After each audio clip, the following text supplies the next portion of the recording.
కదిలే రైల్లో కథాకళి హాస్య ప్రసంగాల సంపుటి దర్భా బాబురావు ఆకాశవాణి ముఖతః ప్రవచించి కురిపించిన హాస మందహాస దరహాస అట్టహాసాల పన్నీటి వారజల్లు ఇది.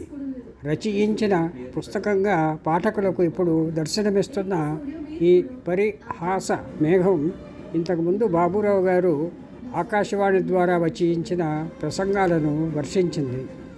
రచయించిన వారిని రచయిత అన్నట్టే రచయించిన వారిని రచయిత అనాలని ఈ రచయిత పుస్తకం రాసిన రచయించారు. నిజానికి ఇదే సరైన మాట. మన సంప్రదాయం కూడా అదే. వ్యాస మహర్షి భారతం స్వయంగా వ్రాయలేదు. ఆయన చెప్పగా వినాయకుడు వ్రాశాడు. బొమ్మెర పోతరాజొకడు భాగవతాన్ని జగత్తితమ్ముగా చెప్పాడు. రామభద్రుడు పలికించగా తాను పలికాడు అన్నట్టు ఆదికవి వాల్మీకి కూడా రామాయణము వ్రాయలేదు, పాడాడు. దీన్ని వచనం అనవచ్చునేమో. మధ్యతరగతి మహారాజుల నిత్య జీవితాల్లో రోజు తగిలే సరదాలు, సరసాలు, సాధక బాధకాలు అన్నింటినీ చమత్కారదారం మీద పూసలుగా అమర్చి హారాలు కట్టారు. చిన్న పెద్ద అందరూ అవి మెళ్ళో వేసుకుని ఎవరికి వారు అద్దాల్లో చూసుకుని హాయిగా నవ్వుకోవచ్చు. పక్క వాళ్ళని చూసి పక్కపక్క నవ్వచ్చు. కానీ దానివల్ల పళ్ళు రాలితే మా పూచి లేదు.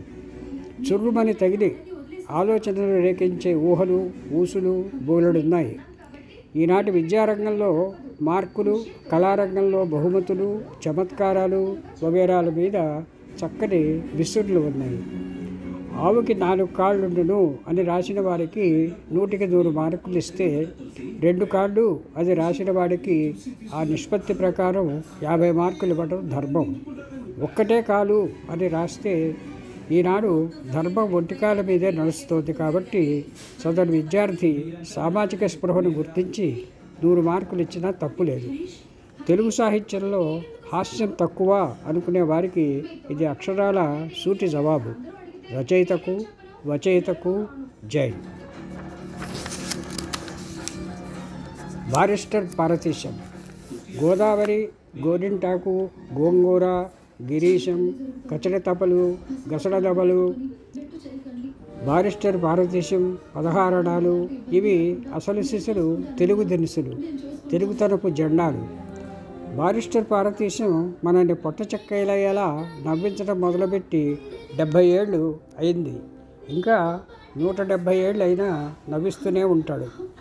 అమాయకత్వం పొంగిపొర్లే గడుస్తనం తొంగి చూసే అమాయకత్వం కలపోసి పోతపోసిన బంగారు తండ్రి పారతీశం.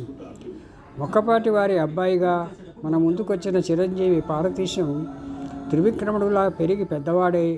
ఈయన మొక్కపాటి నరసింహశాస్త్రి గారు మన బారిస్టర్ పారతీశం కన్న తండ్రి అని పరిచయం చేసే స్థితి వచ్చింది. ఈ సంగతి ఒకప్పుడు శాస్త్రి గారే సగర్వంగా చెప్పుకున్నారు. ఈ విధంగా నిజంగా అక్షరాల కీర్తిశేషులైన చిరంజీవి మొక్కపాటి వారికి నా జోహార్లు. వారు కన్న చిరంజీవి పారతీశానికి జిందాబాదుళ్ళు. మళ్ళీ చదవాలనిపించే ఈ పుస్తకాన్ని, ఇలాంటి పుస్తకాలను మళ్ళీ ప్రచురించి తమ తరాన్ని నవ్విస్తున్న అభినందన బాబ్జీ గారికి అభివందనాలు. ఇలాంటి గొప్ప పనులు మళ్ళీ చేస్తుండాలని ఆకాంక్షిస్తున్నాను.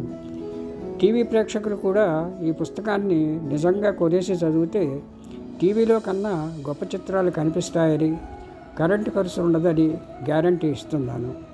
మహారాజశ్రీ టీవీ వారు కూడా ఇప్పటి ప్రోగ్రాముల్లోనే మళ్ళీ వేస్తూ స్థాయి మారకుండా చూస్తూ బుక్ ఇండస్ట్రీ అభివృద్ధికి సహాయపడాలని కోరుతున్నాను. మళ్ళీ కోరుతున్నాను. అప్పుడే చప్పట్లు కొట్టకండి. టీవీ వాళ్ళకి ఇంకో పెద్ద అట్రాక్షన్. ఇందులో 100.5 బొమ్మలు ఉన్నాయి. బాపు బొమ్మలు ఉన్నాయి. ఇవి 70mm 6 ట్రాక్ స్టీరియోఫోనిక్ సౌండ్లో ఉన్నాయి. ఇటు జోకులు, అటు బాపులు. మహాప్రభో ఇక చెప్పలేను. ఇప్పుడు కొట్టండి చప్పట్లు. 1995 జనవరి 1వ తేదీన 6వ విజయవాడ పుస్తక మహోత్సవ ప్రారంభోత్సవ సభలో బారిస్టర్ పారతీశం పుస్తకం ఆవిష్కరణ చేస్తూ చేసిన ప్రసంగం. ధన్యవాదాలు.